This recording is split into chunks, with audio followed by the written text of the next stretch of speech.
Assalamualaikum warahmatullahi wabarakatuh. Alhamdulillahirrabbilalamin. Kita berjumpa lagi di kesempatan kali ini dalam pembelajaran kita ya. Tapi sebelum kita memulai pembelajaran, kita berdoa terlebih dahulu anak-anak ya, supaya ilmu yang kita dapatkan hari ini bermanfaat dan bisa kita ambil hikmahnya. Baik, sebelum kita memasuki pelajaran, kita berdoa terlebih dahulu. Berdoa mulai.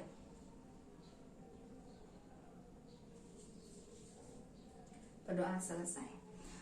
Baik anak ibu, apa kabar semuanya, sehat kan? Insya Allah sehat dalam lindungan Allah Subhanahu wa Ta'ala, dan kita selalu dilimpahkan rahmatnya kepada Allah dan diberikan selalu hidayah kepada Allah, dan selalu hati kita tergerak untuk selalu menuntut ilmu dan selalu sehat ya nak ya.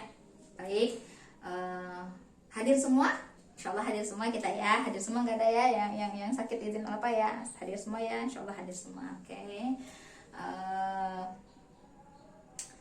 Kita akan membahas pada pertemuan kali ini melanjutkan babnya ya. Ini kita akan membahas bab 4 gitu ya nak ya. Bab 4 ini kita akan membahas akhlak terpuji. Artinya akhlak yang baik dong, akhlak yang bagus dong gitu ya. Kalian tahu kan yang terpuji, namanya terpuji kan, baik, bagus gitu ya. Nah, akhlak yang terpuji itu adalah kita akan membahas masalah adab berpakaian, berhias, berjalan, dan menerima tamu ya. Bertamu dan menerima tamu. Nah, itu akan kita bahas di bab 4 ini ya nak, akan kita bahas. Tapi tidak semuanya di bab 4 ini akan kita bahas keseluruhan. Akan kita batasi subbabnya dulu, itu tentang berpakaian ya, adab berpakaian. Nanti untuk pertemuan selanjutnya akan kita bahas yang tentang berhias dan lain-lain gitu ya. Nah, apa sih yang terbayang oleh kalian tentang berpakaian? Tentu saja kita membayangkan, wah, berpakaian itu pakaian indah, cantik, rapi gitu kan. Terus tuh percaya diri kalau kita pakaian kita rapi gitu, bersih gitu kan. Tidak mesti harus, tentunya tidak harus berlebihan gitu ya. Baik, kita akan membahas satu persatu ya nak tentang berpakaian. Apa sih kriteria tentang berpakaian? Yang pertama ya akan kita bahas ya nak ya, menutup aurat. Nah, itu klasifikasi yang pertama itu tentang berpakaian itu harus menutup aurat. Nah, yang kedua tidak ketat. Nah, yang ketiga tidak transparan. Yang keempat tidak menyerupai laki-laki. Nah, akan kita bahas satu-satu, kita uraikan dulu satu-satu. Yang pertama, menutup aurat. Berpakaian harus menutup aurat. Nah, sebelum kita tahu bahwasanya bagaimana cara menutup aurat, kita harus tahu dulu aurat itu apa sih? Nah, gitu ya. Kita harus tahu dulu aurat itu apa. Nah, aurat itu adalah menutup, tersembunyi, memalukan kalau kelihatan. Nah, seperti itu. Memang harus ditutup nak, namanya aurat harus ditutup gitu. Nah, kalau kenampaan itu akan membuat kita malu rasanya kalau kelihatan. Kenampaan itu malu rasanya. Nah, makanya ada batasan-batasan aurat laki-laki dan perempuan. Apa sih batasan-batasan aurat laki-laki dan perempuan? Nah, coba kan kita bahas dulu. Yang pertama itu adalah batasan aurat laki-laki. Secara keseluruhan, seluruh tubuh itu sebenarnya aurat. Nah, ada pendapat beberapa ulama mengatakan yang laki-laki itu auratnya dari pusat sampai lutut gitu. Jadi kalau seandainya laki-laki memakai singlet, tidak memakai baju itu mungkin biasa saja gitu, kelihatannya biasa saja gitu. Tapi jangan coba-coba sebaliknya, perempuan. Kenapa? Karena batasan aurat perempuan itu yang boleh kelihatan itu hanya muka dan telapak tangan. Kenapa? Karena seluruh tubuhnya itu aurat. Kenapa? Dari ujung kaki sampai ujung rambut perempuan itu menarik. Jadi kalau kelihatan, aduh, itu bisa bahaya. Menarik sekali. Jadi kadang-kadang kalau kita bayangkan gitu ya, kenapa dalam Islam itu diatur cara berpakaian gitu atau adab berpakaian? Karena Islam itu sangat mengagungkan perempuan, menjaga perempuan. Makanya memang diatur dalam berpakaiannya gitu. Makanya yang pertama itu batasan aurat itu yang bagi perempuan itu seluruh tubuh kecuali muka dan telapak tangan itu nggak boleh dikelihatan, nggak boleh diperlihatkan. Makanya tertuang dalam Al-Quran surah An-Nur ayat 31 bahwasanya katakanlah kepada kepada wanita yang beriman, hendaklah mereka menahan pandangan mereka dan kemaluan mereka. Janganlah mereka menampakkan perhiasan kepada kecuali itu ya, suami, ayah, anak laki-laki, kakak laki-laki. Kenapa? Karena kalau mereka nampakkan itu adalah aurat. Nah, itu akan kalian baca ya langsung ya di Al-Quran surah An-Nur ayat 31. Itu pahami bahwasanya ayat itu tuh berguna untuk kita semua, bahwasanya itulah batasan-batasan yang boleh kita nampakkan dan oleh yang boleh melihat aurat kita gitu. Yang berikutnya adalah tidak ketat. Nah, itu ya, tidak ketat. Artinya kalau tidak ketat, berpakaian pun harus kita tahu baju apa yang tidak membuat lekuk tubuh kita kelihatan. Nah, kalau kita sudah paham dengan kriteria berpakaian muslimah, maka kita akan tahu bahwasanya batasan-batasan berpakaian kita itu, maka kita tidak akan memakai pakaian yang bukan ketentuan dari syariat Islam. Nah, salah satunya adalah berpakaian ketat itu dilarang. Kenapa? Karena akan membuat kelihatan lekuk-lekuk tubuh, body Spanyol gitu ya.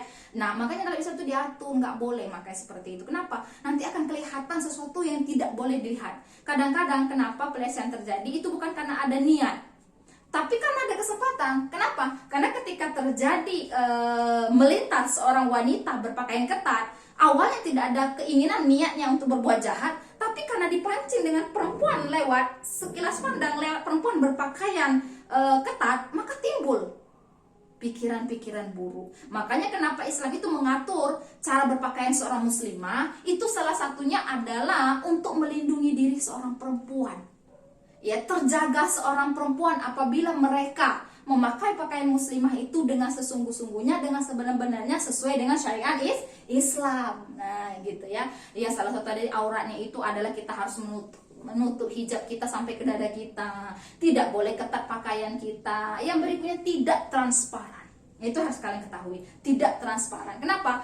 Tipis sekali bedanya antara ketat dan transparan. Kenapa? Akan kelihatan isi dalamnya kalau transparan. Coba deh kalian bayangkan gitu ya, ketika kita melihat sesuatu dari luarnya udah kelihatan, berarti kan sudah ditebak dong apa isi di dalamnya itu. Makanya dalam Islam itu nggak boleh yang namanya ketat dan transparan. Makanya diatur dalam Islam itu ada berpakaian supaya bisa menjaga kehormatan seorang wanita atau perempuan. Baik, yang berikutnya, tidak boleh menyerupai pakaian laki-laki.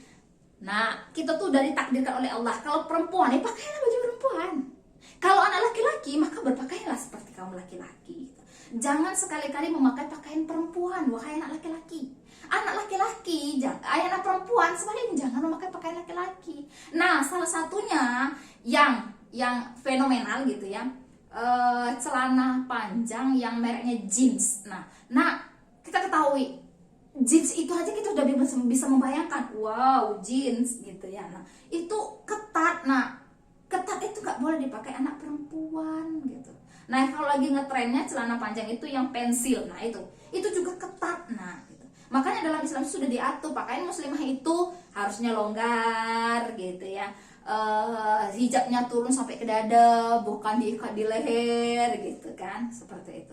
Kenapa? Karena Islam itu mengatur adab berpakaian itu salah satunya adalah untuk menjaga martabat perempuan, menjaga kehormatan perempuan supaya apa? Terhindar dari orang-orang jahat dan berpikiran buruk. Makanya adab berpakaian itu termasuk kategori akhlak terpuji kalau kita mengikuti syariat Islam.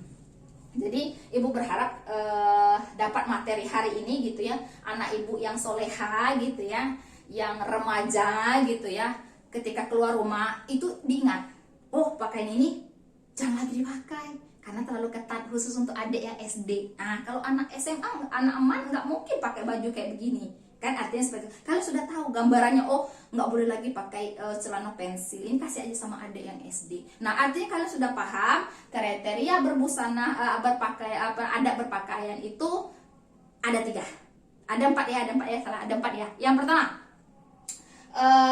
menutup aurat ya, menutup aurat. Yang kedua, tidak ketat. Yang ketiganya tidak transparan. Yang keempatnya tidak menyerupai pakaian laki-laki. Nah, ketika kalian 4 kriteria adab berpakaian ini kalian pahami, insya Allah kalian ketika keluar oh ini yang dilarang, ini yang boleh. Nah ketika kalian paham ini, insya Allah tahu kalian ini kewajiban kita seorang muslimah untuk menutup aurat, dan ini akan berdampak kepada kehormatan kita seorang perempuan. Kita memahami ajaran Islam itu step by step, supaya kita bisa mengaplikasikannya dalam kehidupan sehari-hari, bahwasanya berbusana, dari mulai berbusana saja atau berpakaian itu sudah diatur oleh Islam. Apa gunanya mereka mengatur ini semua? Ini salah satunya adalah begitu cintanya Allah dengan seorang wanita, memuliakan wanita, jangan sampai harga dirinya itu dipermainkan oleh laki-laki gitu. Jangan sampai mereka korban dari pelecehan. Itu Islam tuh luar biasa memuliakan perempuan. Nah, kita sebagai perempuan kenapa tidak mengikuti aturan yang sudah dianjurkan oleh agama Islam, dan memang betul-betul ada dasarnya, bukan omong kosong. Jadi artinya Ibu berharap setelah materi ini selesai, Ibu berharap sama-sama berubah ya. Pelan-pelan guyur kita berubah menjadi lebih baik lagi. Cara berpenampilan pun kita rubah, belajar jauh lebih baik lagi. Tidak ada yang dalam hidup ini kalau kita mau berubah tidak ada yang namanya nanti dulu ya tapi berguyur. Kalian tahu ini nanti ada berpakaian seperti apa, maka ketika nanti pulang ke rumah, pakaian-pakaian yang dulu ketat-ketat itu kalau bisa kasihkanlah sama adik-adik yang masih SD. Yang pakai adik-adik SD tidak layak lagi dipakai anak-anak eman yang sudah dewasa, remaja gitu, masa pakai baju ketat. Jadi berpakaianlah muslimah supaya kita bisa menjaga harga diri kita, menjaga kehormatan kita, terhindar dari hal-hal yang buruk yang akan menghancurkan masa depan kita. Kadang-kadang terjadi pelecehan itu bukan karena ada niat, melainkan ada kesempatan. Nah, apabila kita memancing kesempatan kaum Adam, itu jangan salahkan kaum Adamnya, tapi kita sebagai perempuan introspeksi diri, apakah kita sudah sebagai seorang muslimah mengikuti aturan adab berpakaian? Jika belum, kita rubah sama-sama step by step. Semoga kita bisa mengikuti semua ini dan kita bisa bermanfaat. Setiap pembelajaran pun kita ambil hikmahnya, dan Ibu berharap kalian paham adab berpakaian dan direalisasikan dalam kehidupan yang nyata.